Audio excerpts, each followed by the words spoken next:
I'm a very big believer that we can't continue to regurgitate the same narratives and hope that we're going to inspire a new generation. That's just nonsense. And you've noticed that I really don't do interviews unless I'm bringing you somebody really, really new, okay? So my new person is exciting. So you'll notice that I do very little talking. She does all the talking, and her name is Nelly Tuikong. I actually had to practice her name. And Nelly is the brain, the passion, the mind, the sheer driving machine behind Pauline Cosmetics. But before we get to the cosmetics, tell me about Nelly, because you told me a story that if I have to repeat it, nobody will believe it. Where do you come from again? I grew up in rural Kenya, Nandi County. I actually grew up in a farm. So a typical farm life where you go to the river to fetch water because we don't have taps. Go fetch firewood. We lived actually close to the Nandi forest, so that's where we went to get our firewood. And we milked cows, and it's just farm life. So how does a girl straight from the farm in Nandi, and she's refused to say where, because I told her we only hear of those places during election returns. It's always like a county, like a polling station. It's actually called Aldai, Kaptumo. Kaptumo shows up during the elections. She's from Kaptumo. How does a girl from Kaptumo get into the world of fashion, beauty, glamour, and makeup? So, fast forward, I'm in nursing school in America. And at this time also, it's not like makeup and beauty was in my radar. I had a very perfect trajectory about how my healthcare career was going to go. Okay. I had, I think, 3 options: to go to clinical research, BSN, Bachelor's of Nursing to PhD track, get a master's and be a nurse practitioner.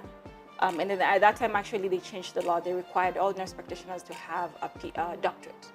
So I had all those options, and beauty was not in my radar. And then? So a couple of circumstances kind of led to that point. One was when I was a student, I was wearing makeup, and there were 2 options of where you would buy makeup. It was either the drugstore brands, so your CVS, your Walgreens, right, which are cheaper and affordable, or your over-the-counter mall brands. So the problem with the CVS drugstore brands was that you could never test it because they don't have testers. No, they don't. And then you would have probably like 10 powders or compact powders of liquid foundations, and there'll be the last 2 that are meant for dark skinned people. And they're not really down. No. It's one that is olive tone, so it's lighter for maybe the pointy or classic tan. Yes. Yes. And then a red undertone that you're like, who even looks like that? So clearly we were an afterthought, right? And that was, that was frustrating. The drugstore, the countertop mall brands were expensive. And I remember I did make an investment because I did get a foundation that actually matched me. It was Lancome. And 3 products costed me more than $100. 3 products, brush, powder, and liquid foundation. And that was not sustainable for students. No. So I remember walking at the mall at some point, and I saw a brand being launched, and I was like, another one. We probably have over 1,000 brands already in America, right? Yeah. And so I went over, tried to test, and still there was nothing for me. You.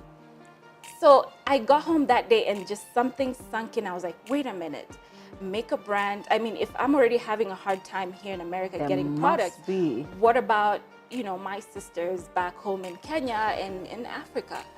And it just went off, and it could not let me go. I felt like I needed to do something about it.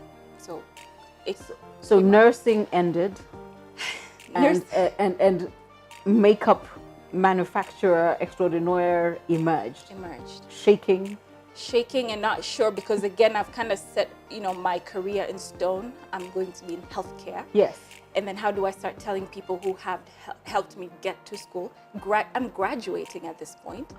I'm about to do my nursing boards, ready to get up to start. And here you are playing with makeup like my daughter. Yes. When we come back, I want Nelly to tell you why, her name is Nelly, so why is the brand called Pauline Cosmetics? I will celebrate the things I love about her line, but also, what does it mean to go into manufacturing and what are the things that go through her mind every time something's happening. And of course, you know, I'm going to ask her, what is it like to do biashara in Kenya? So come back, but subscribe.